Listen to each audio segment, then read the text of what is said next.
This podcast is also available via stagelink.com, the groundbreaking new platform for live performing arts. Please support the podcast by liking, subscribing, commenting, and tagging the podcast. It helps us to continue to bring the industry high level content. I'm your host, Shanae Stiletto, and my guest on today's Circuspreneur podcast is founder of Silver Tree Films and director plus producer of the circus documentary Intermission, Ben Robertson. Welcome to the podcast, Ben. Hello, and thank you for having me. I'm happy to be here. Oh, it's a pleasure, Ben. Thank you so much. And for listeners, Intermission is a compelling documentary that delves into the lives of artists and performers in the vibrant Las Vegas circus scene as they navigate the unprecedented challenges of the COVID-19 pandemic. Featuring intimate interviews and behind the scenes footage, the film captures the resilience and creativity of these performers as they confront closures, adapt to new realities, and ultimately find innovative ways to keep the spirit of the circus alive. This poignant exploration highlights both the struggles and triumphs faced by the community, offering a unique window into the impact of global crisis on the world of live entertainment. And I am just like really, so grateful for Intermission and that you produced this documentary, Ben. It is, such a pleasure to talk to you and delve into the documentary and your thoughts behind Intermission, why you wanted to create this during this time, because I feel like it is such a tool for me personally, and from what I see is like a tool for advocacy for this industry that someone documented such a powerful time for all of us. I was watching it last night and, it was just so emotional.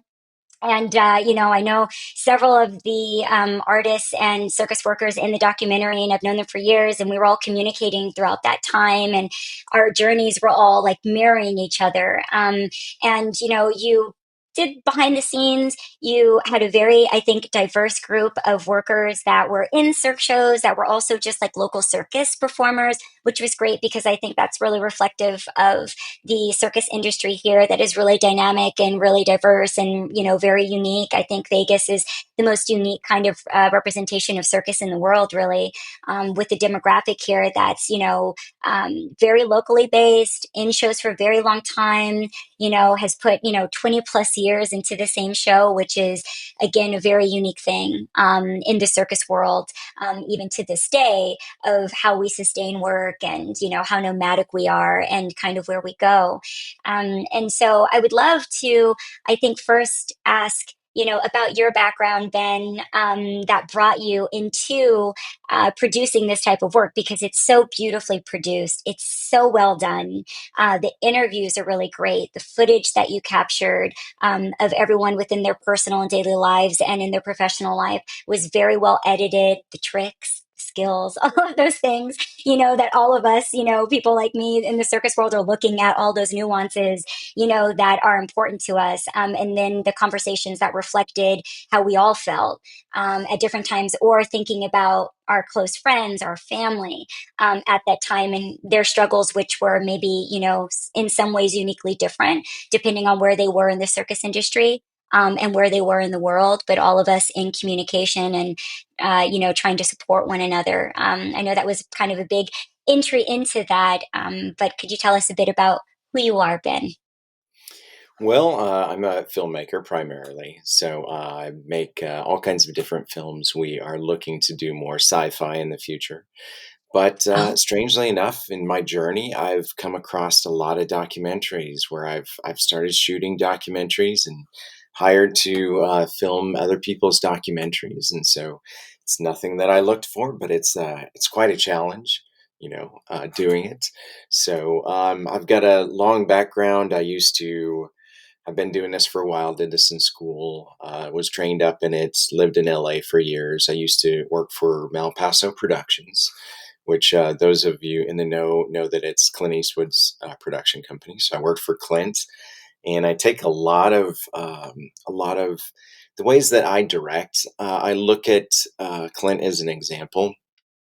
He looked at things completely different. He was completely in control of his cast and his crew. People were intimidated of him a little bit, and rightly so, because it's Clint Eastwood. But he was quiet. He had this quiet authority about him. He wasn't yelling at on the sets. There was no megaphone. There was no nothing like that. It's people knew what the plan was. They knew what he wanted, and he did it. And often with actors, he took very few takes, so the actors knew to bring their A game.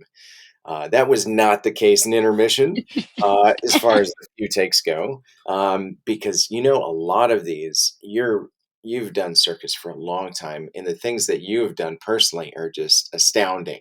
And I was living that with all these different artists, and so I would see people jump so high and twist and flip and do all these things that I'm like, wow, I can never do that.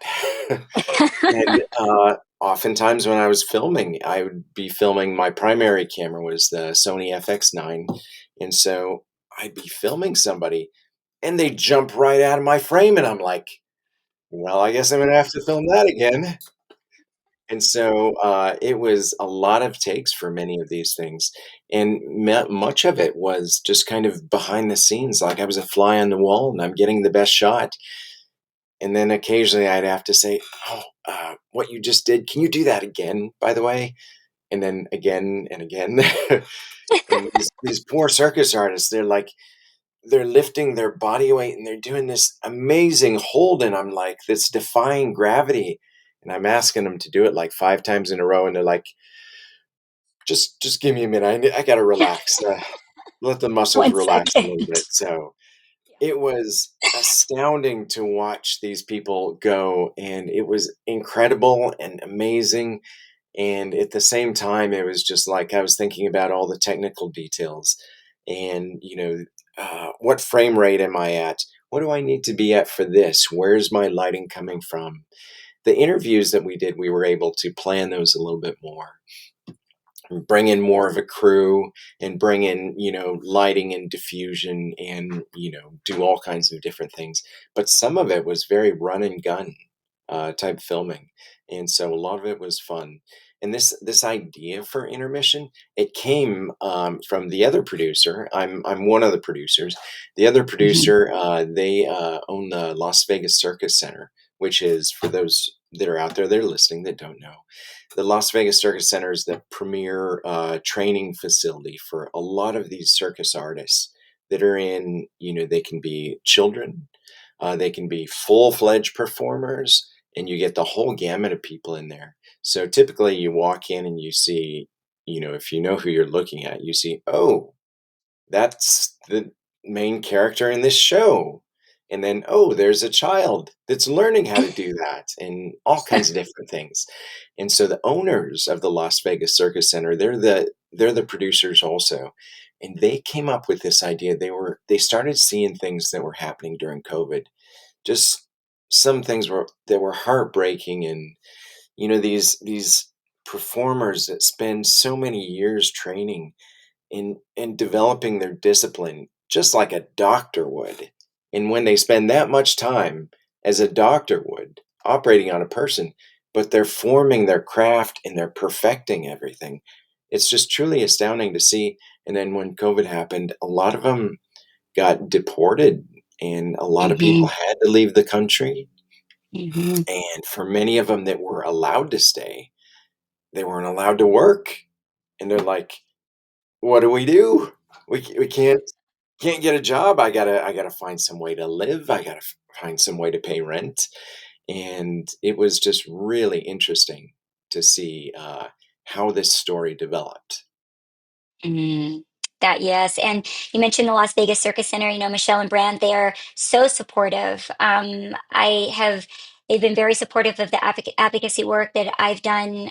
Michelle comes and joins me for meetings all the time. Well, when she's not busy, because they are extraordinarily busy with the Las Vegas Circus Center, but she sits in with members of Congress with me, with our senators, and she provides feedback and such support and voice in terms of what it's like to be a local circus business owner and, Yeah, the epic difficulties in keeping an establishment like that open. Because, I mean, for them to be able to have kept that open also, too, during the pandemic was quite something because so many circus establishments like that closed down and weren't able to provide that same kind of safety net or the industry in different parts of the country. And so, there's a lot of gratitude to the Circus Center for weathering that storm, because they had not opened that long prior to the pandemic, actually. I think they had opened around 2019. And so for a business of that size and capacity to go through that at that point in time, and then I think everybody was just kind of like weathering it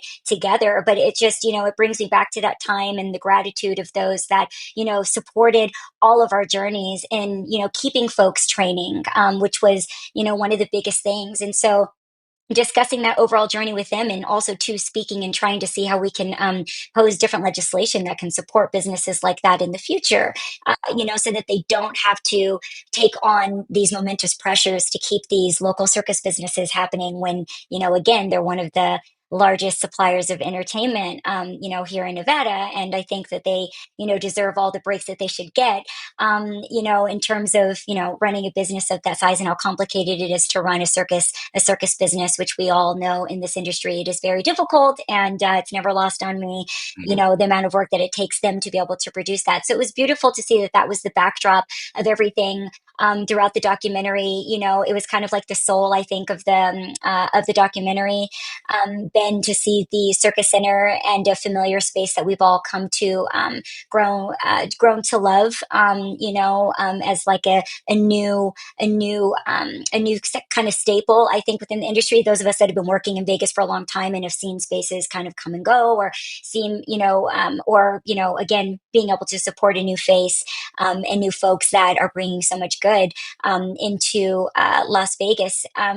And you spoke about, the fact that so many of the performers weren't able to stay, in the country, and then they were able to stay. And that was, again, a part of what I love, that you brought all of those different aspects. And, you speaking to the fact that, we are like surgeons, for example, or like doctors. And it reminds me of during that time, people telling us all to get a job. Why don't you just go work at Starbucks? Why don't you just go? And at one point, we see one performer starting to work for Domino's and deliver pizzas. And he literally became a pizza delivery guy.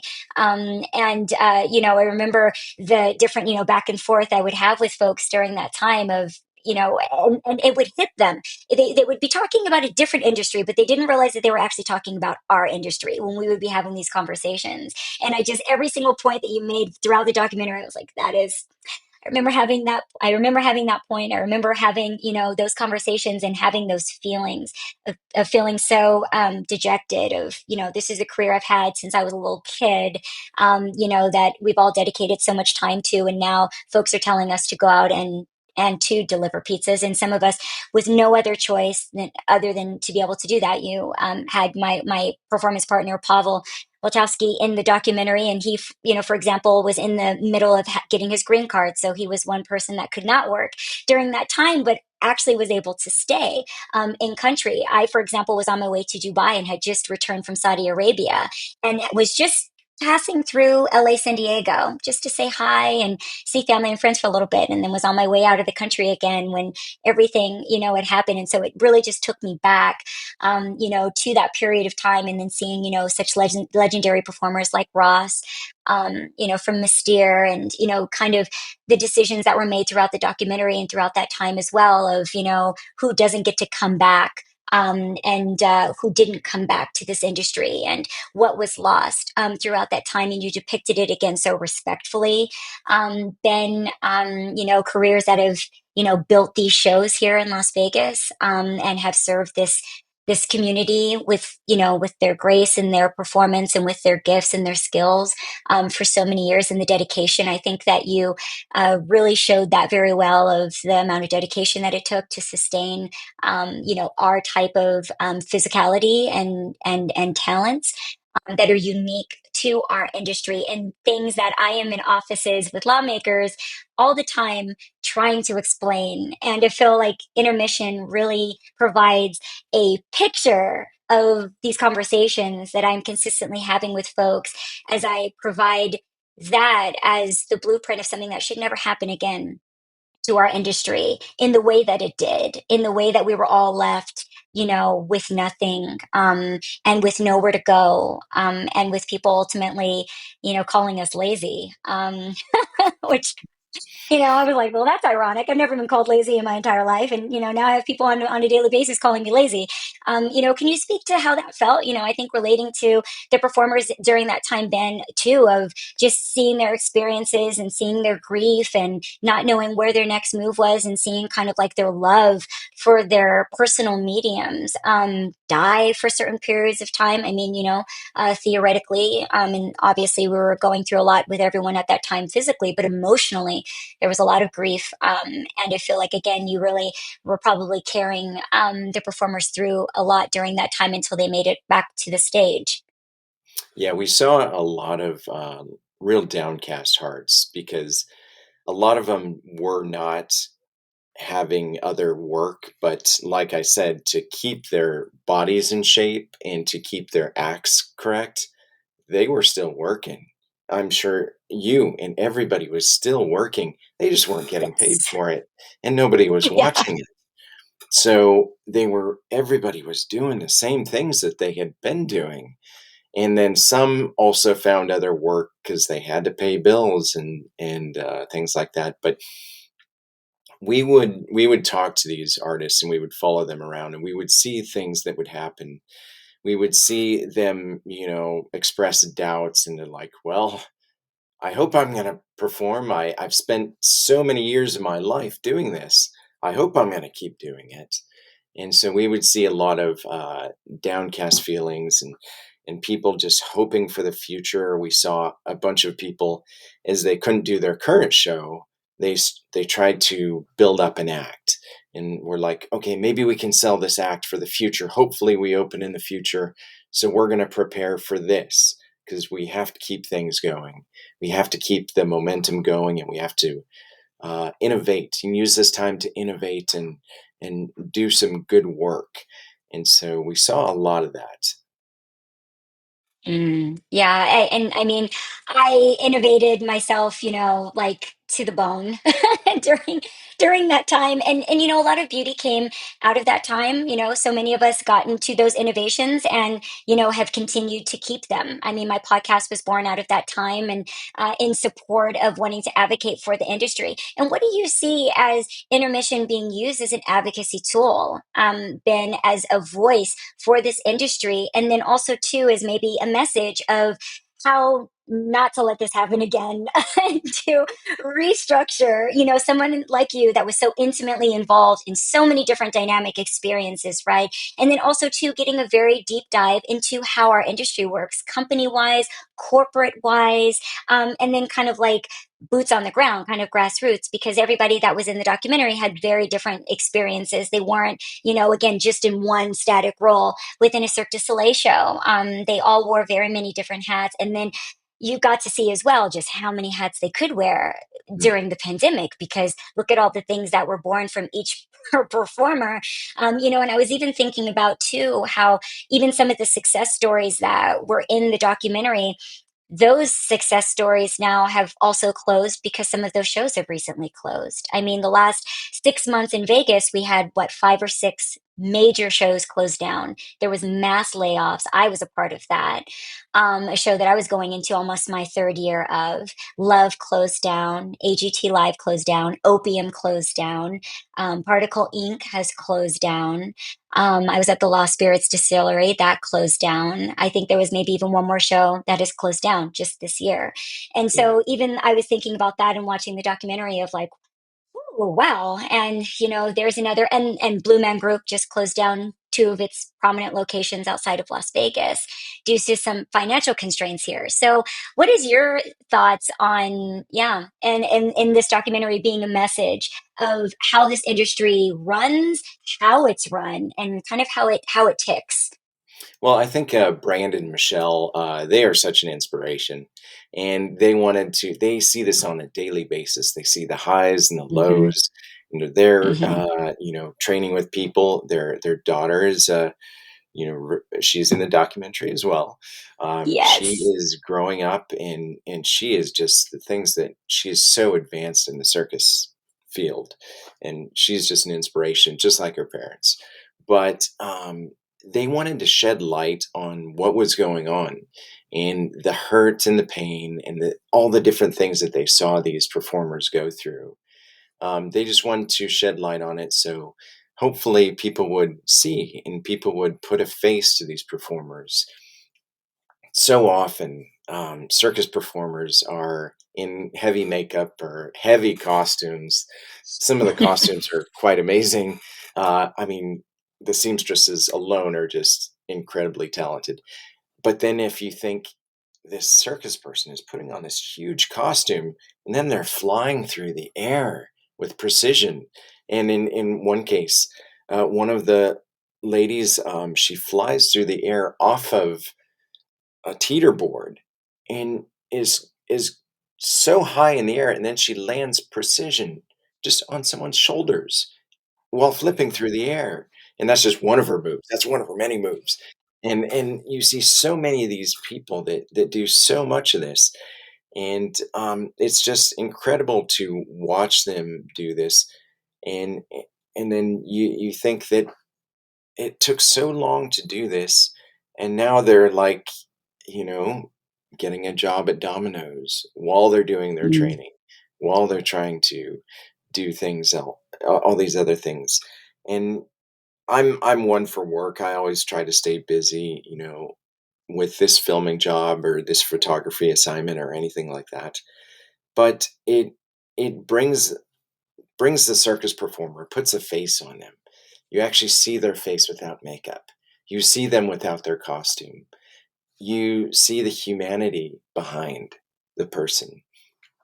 So you can go to one of these extravagant shows that are in town, and we have quite a few of them, and they're worth it. They're so amazing. You go to one of these shows in Las Vegas, or there's in other states, and you see these, and it's unforgettable. Even a lot of times, one of the I don't know if it made it in the documentary. I don't remember, but one of the artists that I was interviewing, he was like, hey, if you see a circus tent on the side of the road, go in, support it, support these circus Mm. artists. And so many times it's such an incredible performance that you're never going to forget.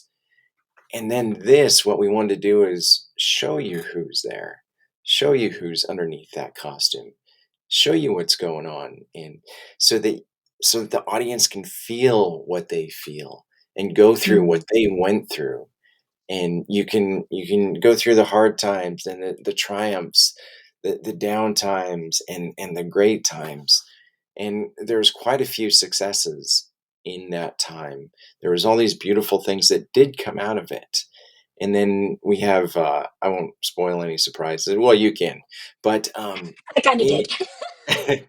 in some of the in some of these characters, they found a couple of them got to work on some very big projects. The Mhm. largest project would be Avatar 2 and 3 with James Cameron. I mean, who's Mhm. not in awe of James Cameron? And especially this world he created in Avatar. And then two of the performers got to go be, significant characters in those films. And it was just amazing to hear their stories.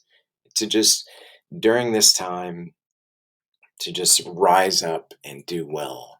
And anyway, that's a long answer to that, but we just wanted to Brandon and Michelle especially wanted to shed a light on what they were seeing on a daily basis, seeing that everybody should see this story. And I love what you're saying too, Ben, about the humanity behind the makeup and who we really are. And I've heard that most oftentimes in my life where people are like, I've never met someone in Cirque before. I've never even heard anyone's voice from Cirque. Like I've just never even had an interaction. And you showed, the performers have families. You showed several of the performers in the documentary have kids. And that's one of the main things that most folks say back to me my whole life. Like, well, none of you guys have kids. None of you have families, right? I mean, this is something you kind of have to hang up when you're around, like 19, 20, and you don't stay around for too long. And it's like, oh no, we're going for pensions here. Like, no, we're going for 401ks. Like, like many of us have been running around in these shows, like, these legendary performers for 20 plus years. Like, no, this is like like full retirement, that we're talking about. And those are very important components that you covered inside of the documentary. You even had brothers, in the documentary, just show like how embedded we are with, a lot of families, generational families being a part of this environment. And so, how it didn't just affect one person in the family, like somebody like me, but it infected an entire family that is, dependent on or circus for their livelihood, because the cousins, the uncles, the mom, the dad, everybody is a part of an act. Everyone has a part or participates in the circus industry. And that's, again, very unique to Las Vegas. And so I think you very much showed the ripple effect of how this industry, again, is shaped and how interconnected we are, and how we also, too, like, everybody kind of knows everyone at a certain point or in a certain kind of way. And that's the other, I think, emphatic thing that happened for me inside of the documentary, is knowing that someone who knows someone that was impacted by this in our industry. Maybe in other industries, people are so far removed from each other that you may never know, not one other person could never connect it.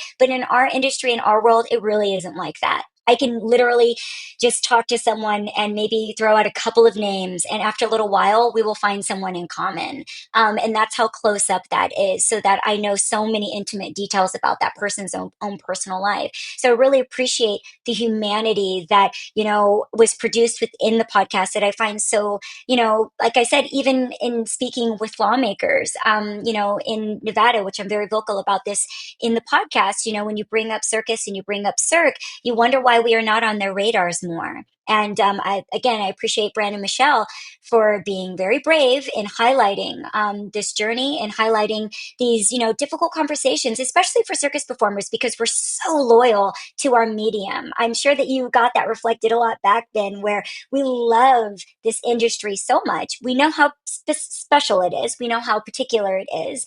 And so, no one, I wouldn't say not rock the boat, but you definitely, being a part of, I think, a very niche environment, everyone feels very protective of it in any way, shape, or form. We all wanted it to come back. We all know how much we have riding on our abilities. We all know what we don't have to fall back on. Like so many of us. So, like that, the stakes for us are high. But I appreciate, again, the verbiage and the language that was centered around, bringing us to the forefront in this documentary and centering solely on us and not an afterthought. Because even though I think we are the number one source of entertainment here in Vegas, we're not necessarily highlighted in those ways that you're discussing, where there are folks within labor movements, for example, or like actual workers. And those are the conversations I started having with Brant and Michelle, where I was like, oh, this is such a breath of fresh air too, because, they're willing to call us an industry, because we are an industry. We are $1 billion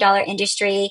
And we are very creative, and we are willing to do the work that it takes to come back, because we know what it's like to work hard literally all the time. And I've gotten that reflected back to myself many years too, of like, you guys are in an industry where it's always difficult and it's always challenging. So it's no surprise that you're not all figuring out a way. But I also think too that it shouldn't be so hard in our industry. And, the impacts to our industry because of COVID-19, and the impacts that we're even feeling now, the ripple effects the last 5 years of things still being impacted, and folks, still finding their way through the circus. How can we create lasting change in this industry that's not just about getting your job back, which is fundamentally obviously very important for us, but how can we safeguard that opportunity, safeguard the companies in a different way that maybe we haven't done before or done in the past, so that, the global crisis don't affect our industry so harshly, that, it's something that we cannot,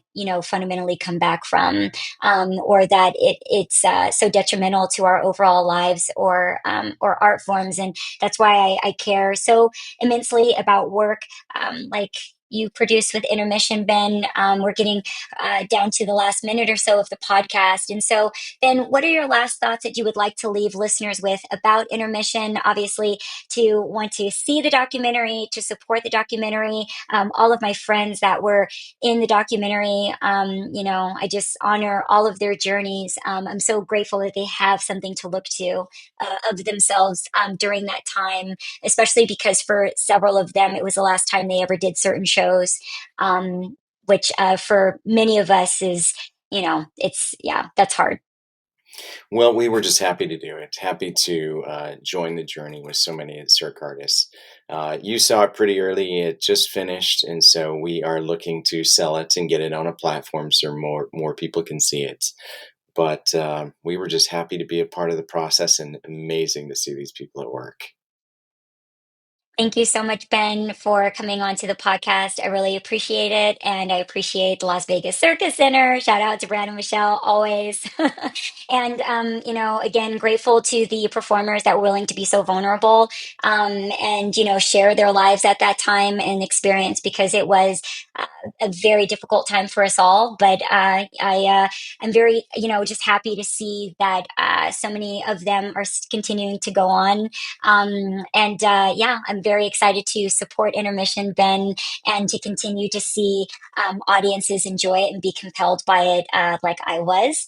And so I will close out the podcast with this Circuspreneur podcast is also available on stagelink.com, stagelync.com.